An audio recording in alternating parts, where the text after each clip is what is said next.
This is a Samsung Galaxy Tab A 7.0, which is a 7-inch Android tablet.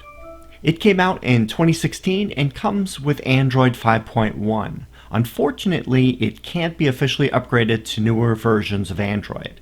This may limit some app purchases that are not compatible with this older version. Since these tablets have been around for several years, you can get them fairly cheap. I purchased mine on eBay used for $45 with free shipping. Here's the tablet installed on the Pro Clip mount that I did in a previous episode. In this video, I'm going to cover some settings on the tablet and the apps that I'm using.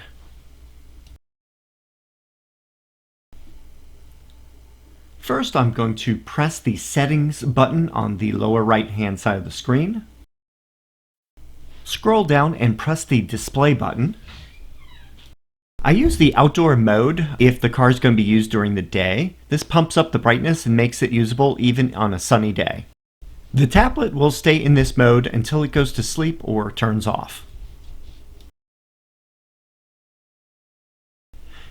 Now scroll down until you see battery and press that button. Since my tablet is connected to the USB power, I turn power savings mode to off. I find that the battery level stays about the same while I have it connected. However, if you're using up the battery too fast, I would turn the power saving mode on. Here's a close-up showing the battery icon charging. Now we're going to scroll up till we see the lock screen and security. Press that button. Originally I used the pin for the unlock type, but that ended up being kind of a pain to use. I switched to the pattern mode, which is faster to use.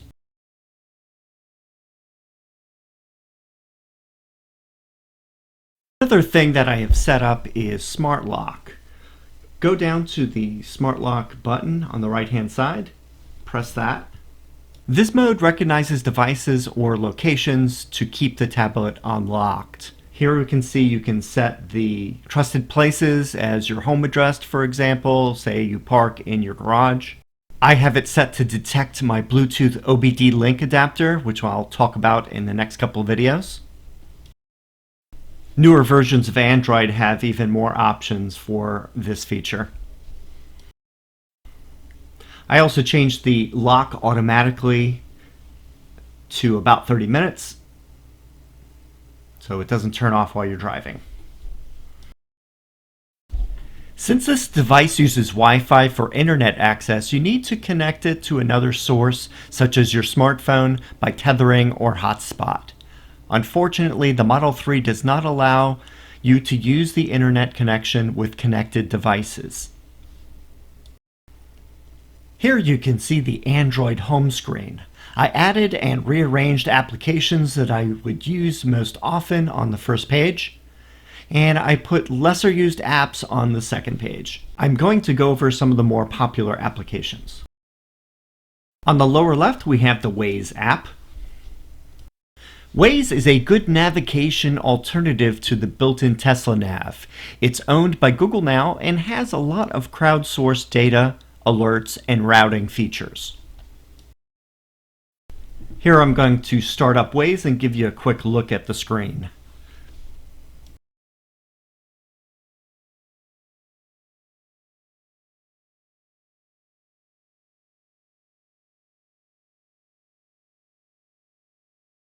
The next app we have is EVTO. EV Trip Optimizer is a good routing app for scheduling supercharger stops on a trip. A Better Route Planner is my favorite trip planner, but they don't offer an app yet. You could use A Better Route Planner in the Tesla browser. Next we have PlugShare, one of the largest resources for charging on the internet. I think PlugShare is a great app for finding public charging stations.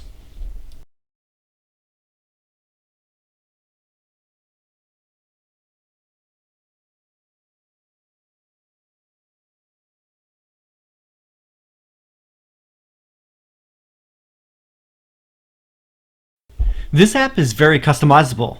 You can enter your car and select the type of charging you would like to use. For example, trips, you could put superchargers or CHAdeMO if you have the adapter for that. For local charging, you could select J1772, NEMA 1450 for level 2 charging, or you could select NEMA 615 for level 1 charging with your mobile connector. You can also select to search for public charging or from people that have their home charging setup listed for public sharing. I actually had my house listed on PlugShare from 2011 to 2018 at my previous home that had a 240 volt 30 amp setup. For example, let's check out some chargers that are in the downtown Raleigh area. When we choose a particular location, we get some photos of the site. If we scroll down further, we'll see a description, usually lists what the hours are, cost, if any, the types of charging stations at this location. You can see through here more photos and actual reviews of the site.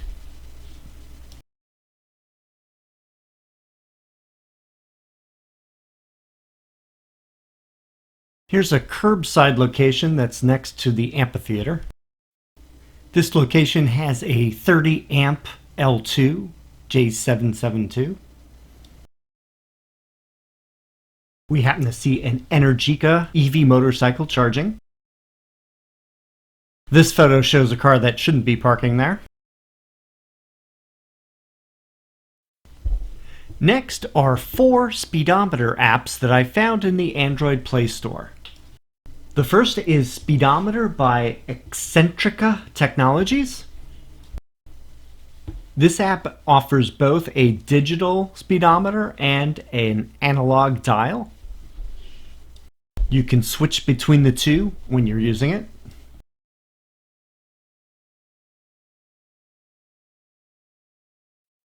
Next, we have Speedbot by Iteration.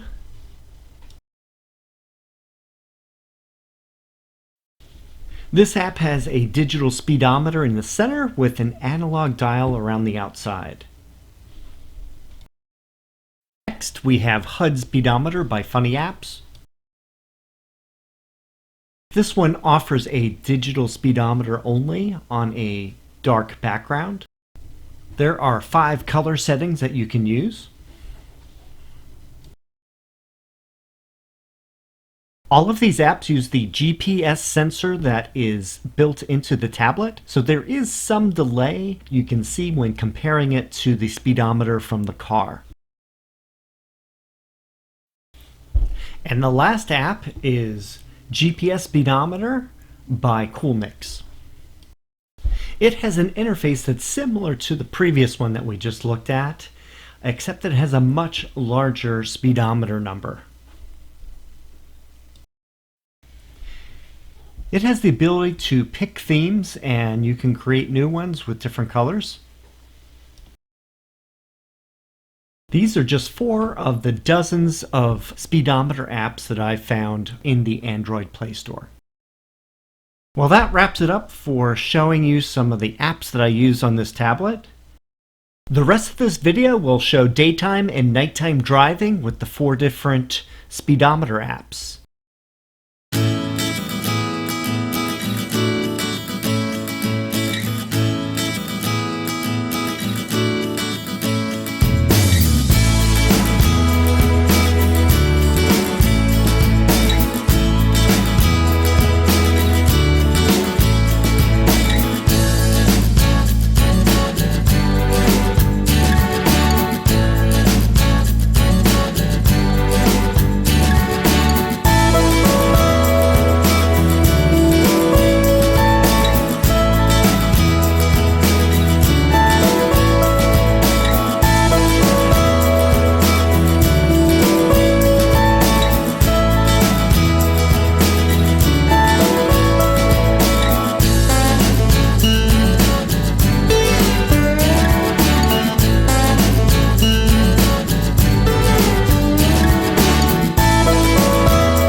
Thanks for watching. Please subscribe if you haven't already done so. It helps the channel grow. See you in the next video.